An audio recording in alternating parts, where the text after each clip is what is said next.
What's up, City Group? We are so glad that you are here today. You could have done anything with your Sunday, but you decided to come to City Group, so we're so glad that you're here.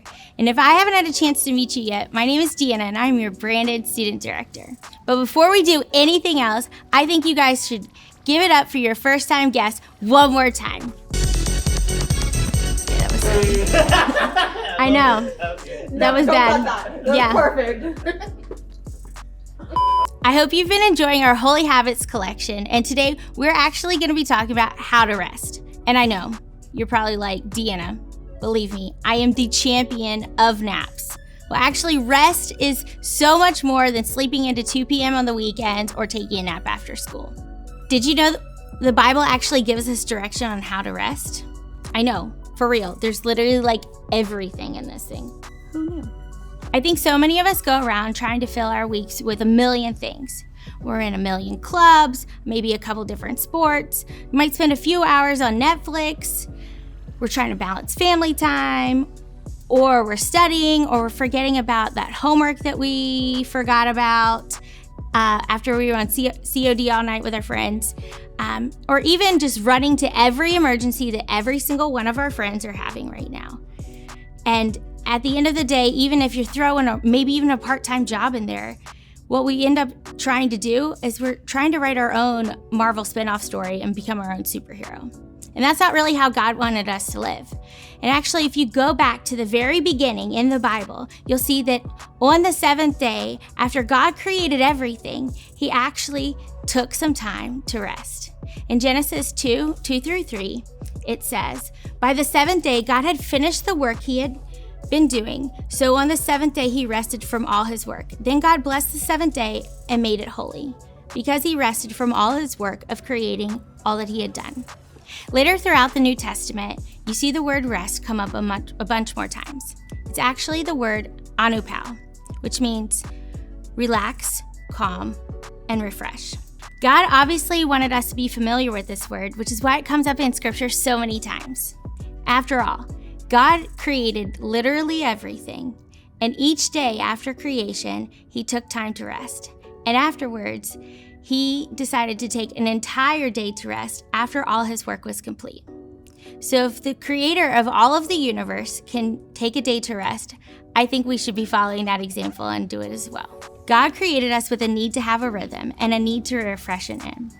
And at the very beginning, God literally wrote out that rhythm right there for us. So did you hear that? It's really about a rhythm of rest, not just one day, but a whole rhythm of it. And the first way to start this rhythm is to switch up how we actually are viewing our Sundays. The start of this rhythm starts with making sure we take a day to delight in the Lord. All right, I know what you're thinking. She literally just gave me an excuse to go home and do absolutely nothing. Not actually. The Bible actually warns us in Proverbs against laziness. So if you haven't read Proverbs yet, I definitely recommend taking some time and going through that on your own. So we can't actually do nothing.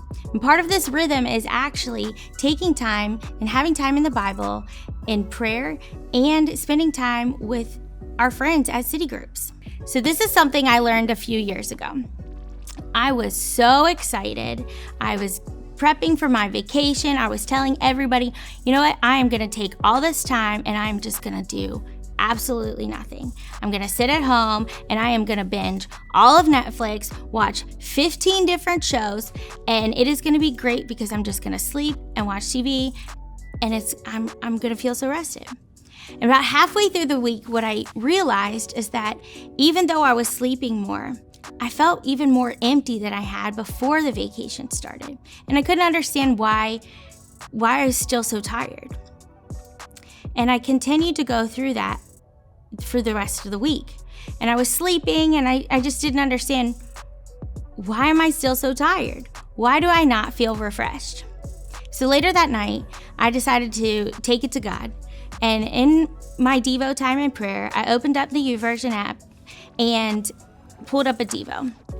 And through that Devo, I actually realized that just because I was taking time to relax, I wasn't actually getting refreshed because I wasn't including God into everything I was doing. And so it's really important that when we are actually taking time to relax and refresh, that we are making sure that we include God in that equation. Because if we're refreshing without God, what are we actually filling up with? I had been taking my vacation and Sabbath time and forgetting that God actually needed to be present in all of it. And the more I realized that the more time I spent with God in my days of rest, the more filled up I was. Maybe your first step is changing the way you view Sundays. Maybe you can stop thinking that it's getting in the way of your homework or the football games or just the extra time that you wanted to sleep, and start looking forward to the time that you actually get to worship, serve, and spend time with your city groups.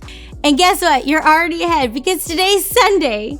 So let's break out into our small groups and really show up, open up, and really focus on how we can continue to bring our holy habits together and build our Sabbath.